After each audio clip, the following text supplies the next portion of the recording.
Hi everyone, ನಮಸ್ಕಾರ ಎಲ್ರಿಗೂ. ನಾವು ದಿನಾಲು ಮೊಟ್ಟೆಯನ್ನು ಸೇವಿಸ್ತೇವೆ. ಈ ಮೊಟ್ಟೆ ಆರೋಗ್ಯಕ್ಕೆ ತುಂಬ ಒಳ್ಳೆಯದು. ಆದರೆ ಈ ಮಾರ್ಕೆಟಿಂದ ಇಲ್ಲ ಶಾಪಿಂದ ತಂದ ಮೊಟ್ಟೆಯನ್ನು ನಾವು ಹಾಗೇನೆ ಫ್ರಿಜ್ಜಲ್ಲಿ ಇಡೋದು ಅಷ್ಟು ಒಳ್ಳೆಯದಲ್ಲ. ಯಾಕೆಂದರೆ ಇದರ ಮೇಲೆ ಕೊಳೆ ಇರುತ್ತೆ. ಪ್ಲಸ್ ಅದಕ್ಕಿಂತ ಇಂಪಾರ್ಟೆಂಟ್ ಏನಂತ ಹೇಳಿದರೆ, ಈ ಮೊಟ್ಟೆಗಳು ಹಾಳಾಗಿದ್ದಾವ ಇಲ್ವಾ ಅಂತೇಳಿ ನಾವೊಂದು ಚೆಕ್ ಮಾಡೋದು ಒಳ್ಳೆ ಅಭ್ಯಾಸ ಅಂತ ಅನಿಸ್ತದೆ. ಅದರಿಂದ ಅದಕ್ಕೆ ನಾವು ಏನು ಮಾಡಬೇಕಂತ ಹೇಳಿದರೆ, ಒಂದು ಪಾತ್ರೆಯಲ್ಲಿ ನೀರು ತಗೊಂಡು ಅದರಲ್ಲಿ ಮೊಟ್ಟೆಯನ್ನು ಹೀಗೆ ಇಡಿ. ಒಂದು ವೇಳೆ ಆ ಮೊಟ್ಟೆ ಹೋಗಿ ನೀರಿನ ಅಡಿಯಲ್ಲಿ ಹೀಗೆ ನಿಂತ್ಕೊಂಡ್ರೆ ಅದು ಮೊಟ್ಟೆ ಒಳ್ಳೆಯದಾಗಿರುತ್ತೆ.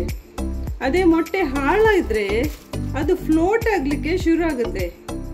ನೋಡಿ, ಈ ಮೊಟ್ಟೆಗಳು ಹೋಗಿ ನೀರಲ್ಲಿ ನಿಂತಿದ್ದೇವೆ, ಅಡಿಯಲ್ಲಿ ಹೋಗಿ ನಿಂತಿದೆ ನೋಡಿ, ಫ್ಲೋಟ್ ಆಗ್ತಾ ಇಲ್ಲ. ನೀರಲ್ಲಿ ಗ್ಯಾಪ್ ಇದೆ ನೋಡಿ, ಕಾಣ್ತಾ ಉಂಟು. ಇನ್ ಕೇಸ್ ಈ ಮೊಟ್ಟೆ ಇದು ಫ್ಲೋಟ್ ಆದ್ರೆ ಮಾತ್ರ ಇದು ಹಾಳಾಗಿದೆ ಅಂತೇಳಿ ಅರ್ಥ.